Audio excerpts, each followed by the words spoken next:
ఎవరికీ లేదు. ఎందుకంటే ఇరాన్ కి కావాల్సింది ఇప్పుడు అది ఇరాన్ ఎవడు నడిపిస్తున్నాడో ఎవరికి తెలియదు. ప్రాక్టికల్ సమస్య అది.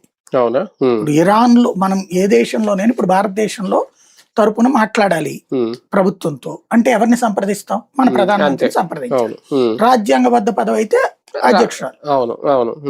ఇరాన్ లో హూ ఈజ్ పెజెష్కియాన్, ప్రజల చేత ఎన్నికైన ప్రెసిడెంట్.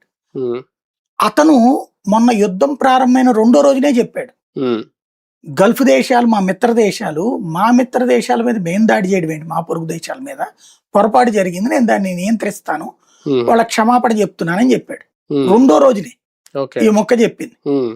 కానీ ఈ రోజు వరకు ఆగినాయా గల్ఫ్ దేశాల మీద దాడులు? అంటే ఇరాన్ అధ్యక్షుడి మాట ఎవడేంటున్నాడు? అలాగే ఇరాన్ లో సైనిక చీఫ్ వాడు ఎప్పుడూ లేచిపోయాడు.